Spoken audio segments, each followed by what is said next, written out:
Assalamualaikum warahmatullahi wabarakatuh. Alhamdulillahi rabbil alamin. Wassalatu wassalamu ala sayyidil mursalin wa ala alihi wa ashabihi wa man tabi'ahum bi ihsanin ila yaumiddin. Amma ba'du. Faqad qala Allah ta'ala fil Qur'anil Karim, a'udzu billahi minasy syaithanir rajim. Ittabi'u ma unzila ilaikum min rabbikum wa la tattabi'u min dunihi awliya'a qalilan ma tadhakkarun. Shadaqallahul azim. Para pemirsa TV One yang dirahmati Allah Subhanahu wa ta'ala, tasyakur kita haturkan kepada Rabb yang Maha Ghafur, puja kepada Tuhan yang Maha Kuasa, yang dengan nikmat dan irdatnya lah kita semua bisa menikmati keseharian kita sebagai hamba-hamba pengabdi, hamba-hamba yang kaya dengan ketaatan, hamba-hamba yang rindu dengan kesempurnaan pengabdian kepada Ilahi Rabbi. Para pemirsa yang dirahmati Allah Subhanahu wa ta'ala, kedisiplinan dalam beragama itu adalah sesuatu yang mutlak sifatnya. Karena agama ini memiliki dimensi yang disebut dengan ta'abbudi, alias aturan ibadah yang sudah sangat given, yang sudah sangat permanen, yang sudah sangat jelas sifat dan aturannya, sehingga tidak boleh ada intervensi akal. Sholat duhur 4 rakaat itu tidak bisa dilogikakan apa alasannya. Sholat subuh 2 rakaat itu tidak bisa dilogikakan oleh akal. Kenapa alasannya? Karena itu adalah hak otoritas syariat, asyari, Allah sebagai pembuat syariat. Ya. Jadi aspek ta'abbudi ini mau tidak mau harus benar-benar dibaca dengan baik, dibaca dengan benar, dibaca secara utuh oleh setiap diri kita. Ya. Satu renungan Rabbani yang perlu kita simak adalah ayat yang tadi saya bacakan. A'udzu billahi minasyaitonir rajim. Ittabi'u ma unzila ilaikum min rabbikum wa la tattabi'u min dunihi awliya'a qalilan ma tadhakkarun. Ikutilah oleh kalian segala apa yang turunkan Allah kepada Rasul kalian. Dan jangan kalian mengikuti di luar ajaran ilahi kepada Rasul. Qalilan ma tadzakarun. Sayang, sedikit sekali orang yang sadar, sedikit sekali orang yang patuh dengan titah Allah seperti ini. Apa yang diinginkan Allah Subhanahu wa ta'ala dari pernyataan ini? Bahwa kita harus menegakkan budaya ittiba', budaya kedisiplinan, budaya kepatuhan, budaya kepasrahan yang benar-benar utuh hanya kepada aturan Allah Subhanahu wa ta'ala. Bahwa syariat adalah imam, syariat adalah imam, sementara kita adalah makmum. Bahwa akal kita itu hanya mengikuti, hanya tabi' pengikut. Sementara syariat ilahi adalah matbu' yang diikuti. Kita percaya betul hikmah pensyariatan di balik kedisiplinan, di balik kepatuhan yang total ini. Mengapa Bani Israel Allah laknat? Mengapa Bani Israel banyak berkali-kali Allah azab? Itu karena mereka krisis ittiba, krisis kedisiplinan terhadap syariat ilahi. Banyak bertanya, kadang pertanyaannya pertanyaan ingkari, untuk mengingkari. Pertanyaan-pertanyaan untuk mengelak karena tidak mau menjalankannya. Janganlah episode Bani Israel ini terulang di tengah umat Islam ini. Ya. Lawan dari ittiba adalah ibtida', mengada-adakan, melakukan penyimpangan, melakukan satu pelanggaran-pelanggaran yang disengaja. Padahal semuanya berkaitan dengan syariat ilahi. Kita tidak ingin terjadi fenomena seperti ini. Ya. Bahaya sekali kalau agama sudah dimasuki wilayah-wilayah yang tidak pada tempatnya. Seperti apa? Ta'akuli. Dominannya peran akal dalam menentukan, dalam membaca, dalam memahami syariat yang pada ujungnya terjadi pengkerdilan sisi-sisi ta'abudi, dimensi ibadah dari agama itu sendiri. Dan ini adalah awal dari krisis kedisiplinan dalam beragama. Ya. Allah Subhanahu wa taala mengapa menurunkan Al-Qur'an? Jawabannya jelas. Itu sebagai hudal linnas wa bayyinatin minal huda wal furqan. Petunjuk bagi manusia, pembeda antara hak dan yang batil. Artinya ini gambaran bagi kita sekalian bahwa apa yang kita nikmati, apa yang kita jalani sekarang dalam agama, semuanya adalah dalam bingkai. Kita taat di atas segalanya, menyingkirkan ego-ego, rasionalisme, ketika menjalankan hal yang bersifat syar'i ta'abbudi. Para pemirsa TV One yang dirahmati Allah Subhanahu wa taala, betapa kita mendambakan sekali umat-umat yang disiplin kepada syariat Allah. Para umara yang begitu tegas mengawal tegaknya aturan-aturan ilahi dalam semua bidang kehidupan. Ulama-ulama yang terus mengawal pemahaman, mengawal ijtihad, mengawal istinbat, mengawal upaya elaborasi agama dalam bentuk implementasi yang nyata dalam keseharian. Indah sekali kalau semua terjadi. Disiplin dalam beragama, disiplin dalam terhadap syariat ilahi yang suci. Sekulerisme yang terjadi di barat, biarkan itu adalah zona domain mereka. Eropa pernah punya trauma karena ada benturan antara agama dan gereja, antara agama dengan negara. Ya, mohon maaf, ada benturan antara agama dan negara. Ketika hegemoni agamawan di Eropa masa lalu begitu dominan, sehingga muncul teriakan ingin membebaskan dari belenggu agama. Ya. Islam tidak mengenal adanya dikotomi, tapi yang ada adalah wad'u syai'in fi mahallihi, menempatkan sesuatu pada tempatnya. Kita ingin sekali Indonesia adalah, ya betul, seperti sudah kita ketahui, Indonesia bukan negara agama, tapi juga bukan negara sekuler. Sebuah ijtihad yang indah dari para ulama menerima Pancasila sebagai ijtihad final umat Islam.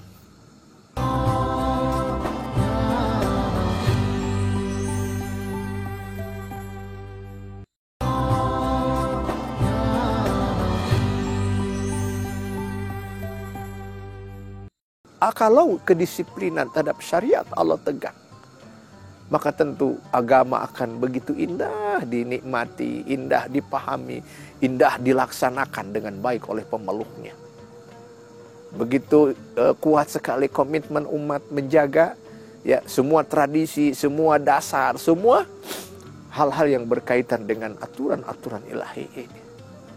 Tidak akan pernah nyinyir, tidak akan membuli hal-hal yang berbau agama.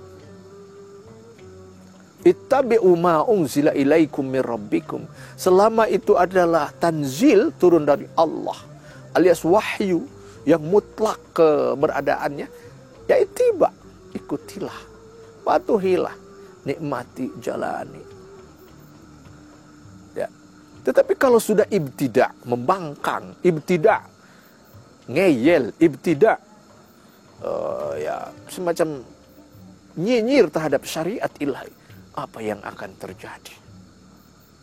Bintik-bintik kekisruhan mudah terjadi kalau kita sudah terjadi peminggiran syariat ilahi dari kehidupan bermasyarakat. Mari kita waspadai hal ini.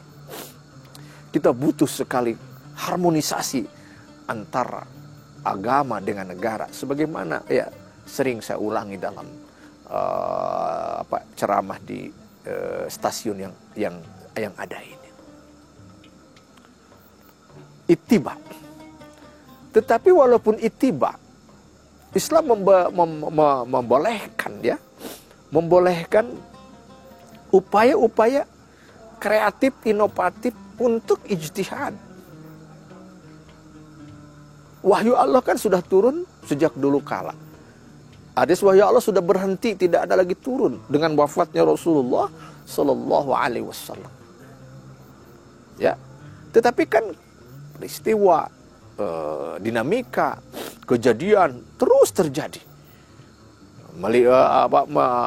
menyertai manusia, kehidupan manusia dari zaman ke zaman. Tentu masalah baru banyak, tentu masalah-masalah baru timbul.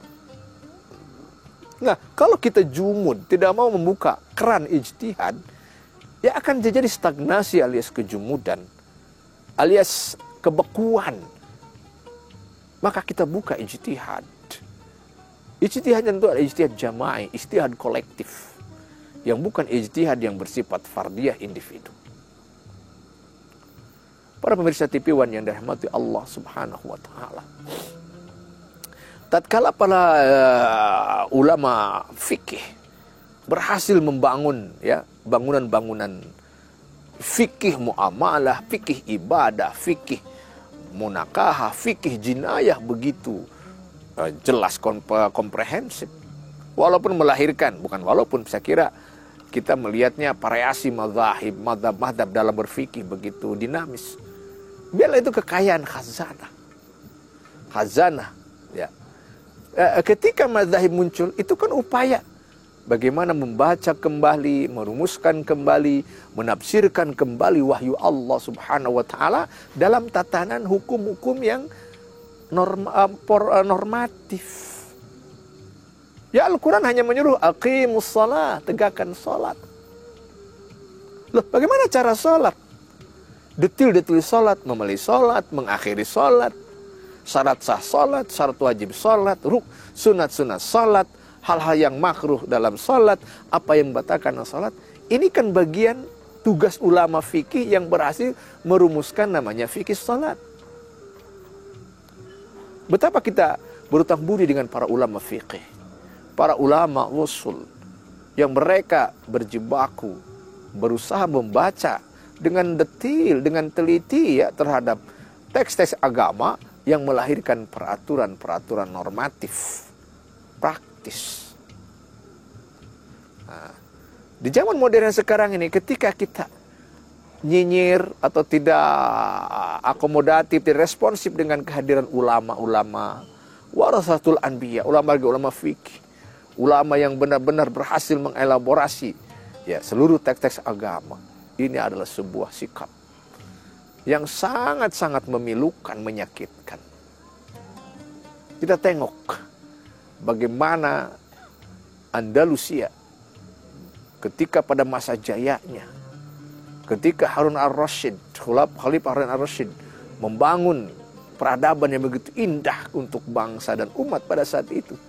Ternyata itu berasas dari kebebasan berijtihad, kebebasan beraktivitas, menggali, meneliti, menelaah ilmu secara terbuka. Ulama difasilitasi oleh negara, oleh negara untuk silakan riset, silakan menulis. Kalau negara ketika betul-betul sebagai harisuddin, penjaga agama, berarti biarkan para ulama berkreasi, beri bantuan, beri fasilitas. Mengapa untuk hal yang bersifat SDM sangat fundamental tidak sama perhatiannya, seperti hanya membangun fisik, jalan, bangunan, dan lain sebagainya.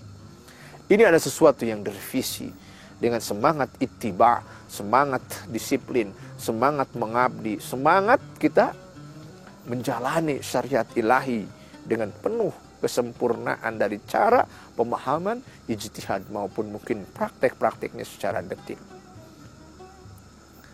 Para pemirsa yang dirahmati Allah Subhanahu wa Ta'ala, sungguh tatkala agama ini lahir sebagai inspirasi, tentu ini akan menjadi obat ataupun menjadi solusi dari kegelisahan umat manusia, dari ketidaktahuan manusia, dari ketertutupan mungkin informasi, Agama datang untuk sebagai informan. Apalagi Islam dengan ajaran, dengan dimensi akidahnya, dimensi tauhidnya, Masya Allah. Itu menyingkap semua hal yang ghaibiyat, hal yang bersifat metafisik, hal yang bersifat supranatural. Sehingga apa yang terjadi? Tersingkaplah seluruh misteri-misteri yang bersifat filosofis yang belum diketahui oleh manusia. Bukankah ini fungsi dari agama, para pemirsa TV dimanapun berada? Ya, ibtida melahirkan ijtihad. Ijtihad. Ya. Nah, dan tentu saja ijtihad modern.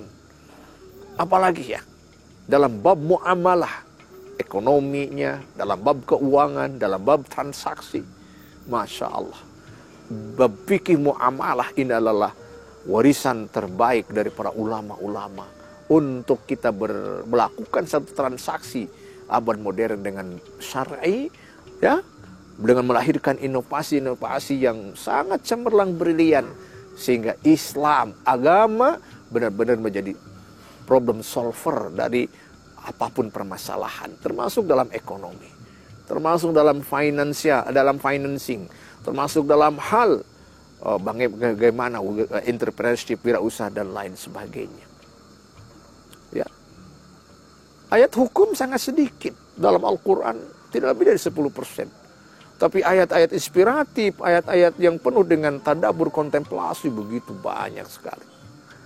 Kisah Nabi Musa diulang-ulang beberapa kali. Nabi-nabi juga Allah utarakan dalam Al-Quran.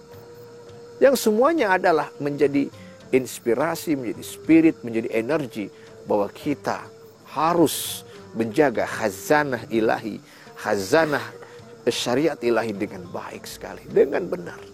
Termasuk nanti kehadiran daulah, kehadiran sultan, kehadiran umara yang benar-benar mengawal dengan tegas, mengawal dengan cerdas akan eksistensi agama yang digawangi oleh para ulama.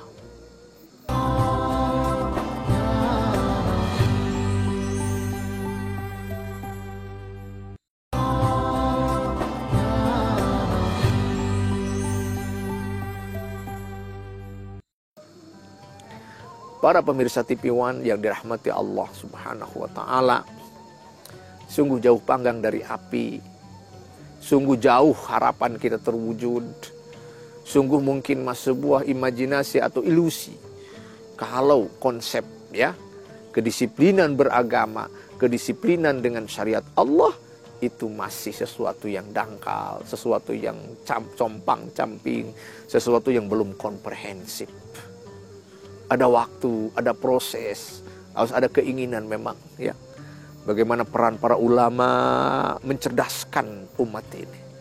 Peranan umara mengawal program edukasi, bimbingan keumatan ini.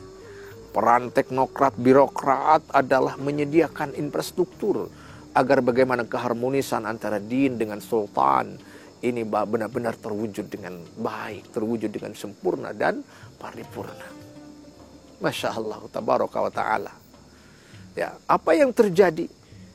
Bahwa ketika sekularisme muncul karena perlawanan antara agama dan negara, karena terjadi bentrokan pemikiran, yang satu ingin menghegemoni satu yang lainnya, maka ini adalah cerita masa lalu yang tidak pernah kompatibel alias relevan dengan Indonesia, negara yang agama menjadi spirit, agama menjadi energi, agama menjadi aspirasi yang walaupun tentu saja power aspirasinya adalah secara konstitusional, secara legal, berbasis adat, tradisi, konstitusi yang ada di masing-masing negara.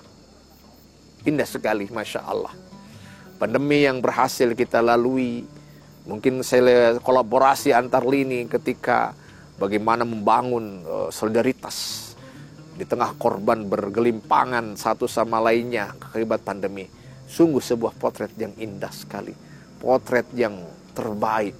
Bagaimana bangsa ini bangkit di tengah ujian, di tengah tantangan sebesar apapun, setinggi apapun. Mari budaya ini, khazanah ini, warisan ini kita jaga. Para pemirsa dimanapun berada. Ya, kita adakan, kita jauhkan dari stigma-stigma yang tidak pada tempatnya terhadap agama ini. Dan memang kalaupun ada kekeliruan, biarkanlah para ulama yang membangun edukasi tanpa henti. Ya, bimbingan-bimbingan yang begitu sistemik agar nanti ya fikroh-fikroh atau tidak pemahaman yang salah itu bisa diluruskan kembali. Hadirkan budaya dialog agar kedisiplinan dalam bersyariat itu benar-benar menjadi dasar terwujudnya masyarakat madani yang kita dambakan ini. Buka budaya hiwar, budaya dialog yang benar-benar membuat kita ini bisa lebih tajam, membangun optimisme, lebih kuat membangun harapan untuk Indonesia yang jaya, Indonesia yang berwibawa, Indonesia yang gemah ripah loh jinawi dalam balutan baldah thayyibah warabun ghafur. Jalan masih panjang, tapi harapan masih juga bisa kita jaga. Selama tadi, ittabi'u ma unzila ilaikum mir rabbikum, alias ittiba, kedisiplinan terhadap syariat ilahi begitu nampak, begitu terwujud dengan kuatnya. Mari hadirkan Quran di hati kita sebagai undang-undang kehidupan. Hadirkan Al-Quran kita di kantor-kantor pekerjaan kita, di pasar-pasar kita, di lembaga-lembaga pendidikan, di lembaga sosial kita semua. Kan itulah wajib kebutuhan hanya ittiba. Dan jangan mengekor kepada di luar syariat ilahi. Cukupkan dengan syariat ilahi. Hadirkan kedisiplinan, maka Allah, ya, ketika Allah menurunkan hidayah, tentu ada sabab musabab. Giroh yang kuat, edukasi yang sistematis dari para ulama, yakin itu akan menjaga betul khazanah hidayah bisa terjaga di negeri kita yang tercinta ini. Karenanya, apapun dan bagaimanapun, segala dinamika, segala tantangan, biarkan itu menjadi satu seni kehidupan. Seni untuk kita lebih matang, lebih kuat, lebih inovatif. Bagaimana mengkompromisasikan antara din dengan daulah, antara Al-Quran dengan sultan secara baik, secara bijak, secara proporsional. Harapan kita sekalian, Muslim Indonesia adalah role model bagi Muslim di negara belahan dunia lainnya. Muslim yang benar-benar inspiratif, menginspirasi nilai-nilai rahmatan lil alamin, menciptakan nilai-nilai wasatiyah kepada seluruh, sehingga agama Islam benar-benar menjadi penyejuk bagi peradaban manusia. Apa yang dilakukan secara keliru oleh sebagian kecil umat Islam, janganlah itu dijadikan alasan untuk menyudutkan mayoritas umat Islam yang banyak ini. Berbuatlah yang objektif, yang proporsional. Bagaimana kesalahan dalam beragama jangan menjadi penyebab mendiskreditkan agama itu sendiri. Salah pemahaman bukan hanya milik satu agama. Radikalisme bukan hanya milik suatu agama. Radikalisme bukan hanya milik satu negara. Siapapun akan terjerat dengan yang namanya radikalisme. Pasti. Tapi kita punya rem, kita punya kompas. Bahwa kembalikan agama pada relnya. Hadirkan fungsi ulama dengan sepenuhnya. Lalu bagaimana kolaborasi as-sultan, pemerintah dengan umat, dengan ulama, yakin menghasilkan satu tatanan kehidupan yang berdampak, yang kuat, yang berwibawa, yang pada ujungnya Islam sendiri akan berkibar sebagai dinus salam, agama pencipta perdamaian, bukan dinul harb, agama pencipta peperangan. Barakallahu li wa lakum. Wassalamualaikum warahmatullahi wabarakatuh.